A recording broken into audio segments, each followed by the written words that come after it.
Hello, everyone. I am First Alert Meteorologist Chrissy Kohler. We are giving you another update. Going to keep with this one a little short because the last one I went pretty long on. Then at the 2 o'clock update, we will be a little bit longer there just because I don't really have any big.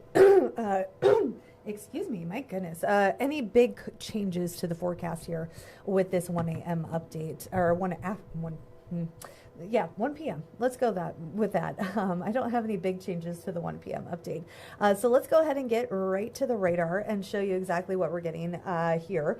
I have gotten only one report of some sleet into the Landrum area. From earlier this morning.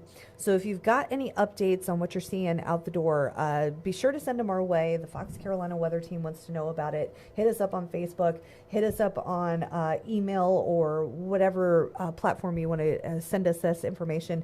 It's good to have that ground truth of those reports, and basically what you guys are seeing helps us inform our forecast here as we continue to start to see things ramp up across our area.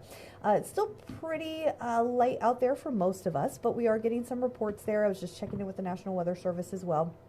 They're starting to get some of those reports there from parts of the upstate and into the mountains as well. Those light flurries, some sleet mixing in as well. But for the most part, it's some snow into the higher elevations of the mountains where maybe a dusting. Very light accumulations expected here. But you can see we've got some snow falling up around Hot Springs out towards Cane River. Already starting to transition, though, to more of a wintry mix as you look up around I-40 there along into Haywood County, up along the Tennessee-North Carolina border, Mount Sterling area. So this would be north of Fines Creek where you're seeing some of that sleet, even mixing with freezing rain at this point. So you're seeing some of that there. Down a little further to the south around Silva, towards Coe, in towards Andrews, south of Chioa as well. Much more of a mixed bag here, where we're looking at snow through the higher elevations, some chilly rain down into the valleys, and then some sleet as well through parts of these areas that you're seeing in the pinks and in the purples as well there. So you're kind of getting a mixed bag of what's going on. As we look out towards places like north of Brevard into the Balsams, you've got some snow, especially through the higher elevations down towards Etowah, Jeter Mountain into Hendersonville as well.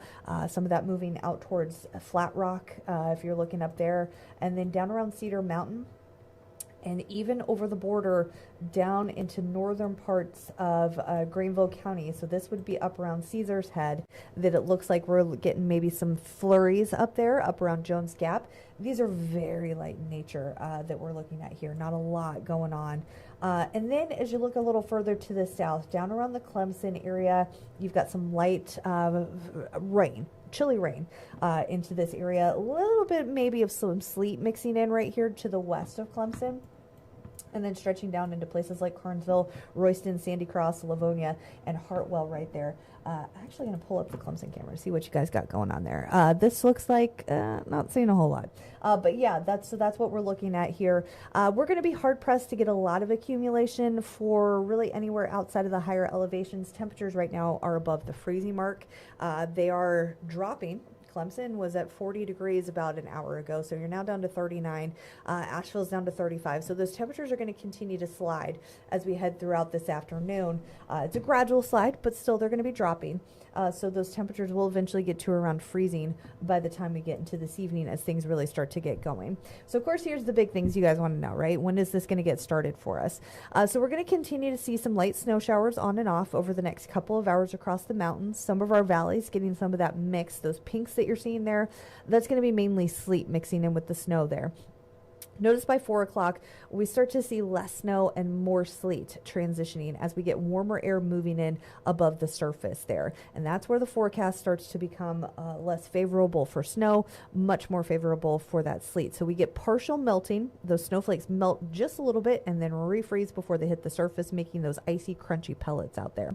By 6 o'clock, it's pretty widespread across the mountains and just starting to get going into the upstate as this continues to spread across our area. So by the time we really really get between about 7 and 8 o'clock is when we're going to see the bulk of this really start to get going for the upstate. So between 7 and 8 here, you notice it's still spotty, but it's starting to get going. We're starting to see some of those sleet pellets start to pile up. As we look ahead towards 9, 10 o'clock, it becomes much more widespread. And so by 11, most of us are seeing that sleet falling across the area. And this is where we're going to start to get some of those minor accumulations. For most of us, it's going to be less than an inch of accumulation. But again, I'll point out what's happening here in the Western Mountains where you're seeing that transition to that rain, that chilly rain there, as we start to see some warmer air continue to creep in from the west. So right there at 1 a.m., you'll notice Franklin's sitting at 31. So you're likely going to still be see freezing rain at this point, and even Waynesville as well with those temperatures right at the freezing mark. And notice we're down into the 20s everywhere else. So at this point, we're seeing accumulating sleet, still most likely sleet at this point, but between about 2 and 4 a.m. is when we're going to start to transition into the freezing rain. So that just means we have more warm air above the surface to melt off more of those snowflakes so that they completely become raindrops, but then they hit that frozen surface and they freeze. And that creates that sheet of ice. So 6 a.m., we have widespread freezing rain across all the upstate Northeast Georgia and most of our eastern mountains, really, Asheville out towards Marion, down to Brevard, into Hendersonville. It's those western mountains through Graham, Swain, Haywood counties that we've got those temperatures above the freezing mark. And so you actually end up with a cold rain through a good chunk of the day, which means your ice accumulations are going to be very limited. That actually works out favorably well. This area of the western mountains is probably going to fare better than the rest of us, where here into the eastern mountains here, anywhere you're seeing those pinks and through the upstate, this is where we're seeing those ice accumulations, and that continues throughout much of the day. Notice at 2 o'clock, we're still in the 20s for most of the upstate. Asheville getting above freezing. Initially, it's going to take some time before we really start to see any melting happening, because keep in mind, those temperatures have to really start to climb well above freezing before we get any good melting, because you're going to keep a lot of cloud cover. You don't have the sun to help melt that off either. And notice by 8 o'clock, as we're kind of starting to wind things down, we're just now starting to see some of those temperatures creep above freezing, just in time for the tail end of this to transition to some rain.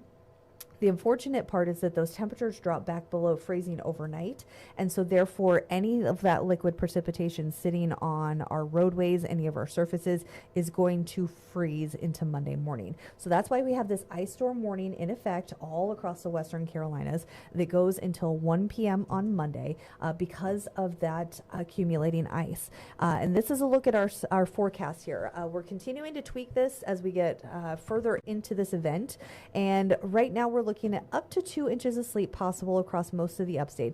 For most of the upstate, I'll be honest, this is probably going to be less than an inch of accumulation, but we could get some isolated areas, especially here into this eastern part of the upstate, up around Spartanburg, Gaffney, where we could get up to around 2 inches of some sleet accumulation, where you hang on to some of that cool air just a little bit longer than everybody else. And then about half an inch to around an inch of ice for pretty much the entire area. The highest risk for up to an inch of ice is going to be right here along the South Carolina, North Carolina border, and including a good chunk of Pickens and Greenville County right down to around the Greenville area, because that's where we're going to see that transition into the freezing rain a little bit sooner. That gives you the higher ice totals, especially with more of that precipitation moving over the area. Through those high mountains, you get 1 to 3 inches of snow mixing with sleet as well, accumulation. Most of that, especially into these western mountains, is going to be through the day today, up to half an inch of ice. But again, keep in mind, everything freezes overnight, Sunday night into Monday morning. Power lines and ice, this is a big concern for us, continues to be the major concern for us, as we're looking at half an inch of ice producing 500 pounds of pressure on those power lines. So that's a big concern for us. That main timing for the potential for the power to start to go out is going to be Sunday morning from about 10 a.m. to 4 p.m. We've got the heavy freezing rain, that ice starts to accumulate, and we really start to see those winds pick up as well, gusting about 30 to 35 miles per hour out there.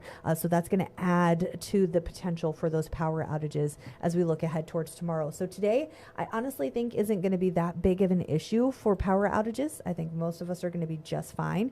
The roads are okay, of course, for the upstate. The mountains, watch for some of those slick roads out the door during the day today. And then tonight is when those roads start to get slick. That's when we're going to start to see things go downhill. So if you can be where you need to be and are planning to be for the next couple of days after the sun goes down, right around 7, 8 o'clock, that would be my advice. Then Sunday, don't go out unless you absolutely have to. We're talking very icy, very dangerous roadways. And Monday morning, because the temperatures freeze again through those overnight hours, all of that liquid precipitation turns to a sheet of ice. So you're going to want to plan for staying put on Monday morning until we can hopefully get this to kind of melt off a little bit on Monday afternoon. I still have some concerns that Tuesday morning could still be a big issue for us, but that remains to be seen based off of how much we accumulate here. If the forecast holds and we do see that realized, Tuesday morning will likely still be an issue. If we don't get quite as much ice as we're expecting, which believe me, I would love that. I would love for us to get less ice than what we're forecasting. That would be amazing. But if we get less ice, then we see those improvements a lot faster. So the rest of the week, really beyond Monday morning, is going to be a hurry up and wait and see kind of how this evolves as we head through the next couple of days. We'll bring you another update coming up here at 2 p.m. and to go a little more in depth, answer some of your questions that you have as well. So hopefully everyone is prepared and taking advantage of some of this quiet before things start to go downhill later on today.